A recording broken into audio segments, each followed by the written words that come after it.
You know, I really would like you to get to know Julia. I mean, she's your sister.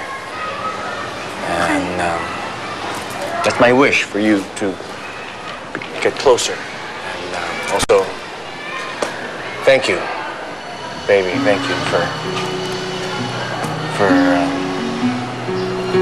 alam ko hindi yung madaling hinihingi ko sa'yo na. And salamat at sinusubukan mo. Okay, you're a big girl now. I'm really proud of you. Okay, Dad. Ingat po kayo. Bye, Tito. Mukhang okay na kayo, ah. Okay ka na ba sa kanila? Not really. But I'm trying best. I will try for my dad, you know? Tsaka habang nandito sila, gusto kong gawin ko ang lahat para maging okay, para wala nang masaktan.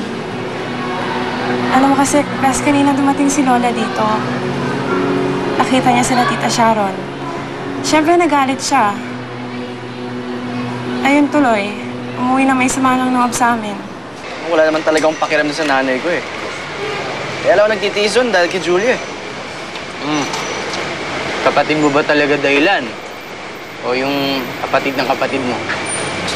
Sira ulo ka na yan eh. Si Bea. Hindi kami talo nun, oh.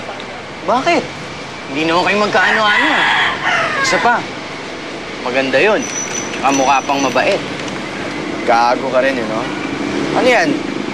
May balak ng diskartehan yun, ah. So, pati sa'yo siya nagalit? Bakit? Feeling kasi niya, kinukonsinti ko si Daddy.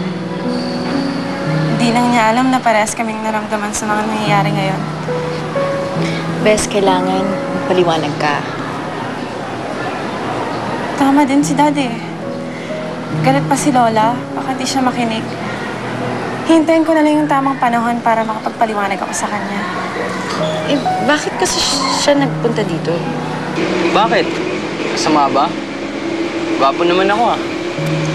Ikaw, gwapo? Kapal yung mukha mo, eh, no? Alam mo, pre, wag na yun. Suplada yun, eh. Tsaka ikaw makakaabot ng first base. Asa ka pa. Alam mo, ikaw, doon ka na lang sa kaibigan niya. Ganda. Sexy. Okay na okay yun. Pag nakita mo, doon ka na lang. Sado ka doon. Kaya, yabang mo pa, ha? Gwapo-gwapo. Kapal na mukha mo. Birthday ni Mami bukas. Maghahanda sana siya, kaso lang. Oo nga, kailangan i-celebrate natin yung birthday ni Tita Tina, Bes. Best naman yun talaga ang plano ko. Intimate dinner with the family. Family. Okay, so you mean kasama yung bagong family ng daddy mo?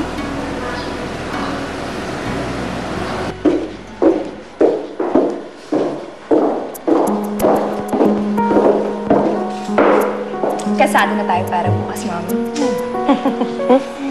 Siguraduhin mong happy ang birthday ng Mami ni Bea bukas, ha?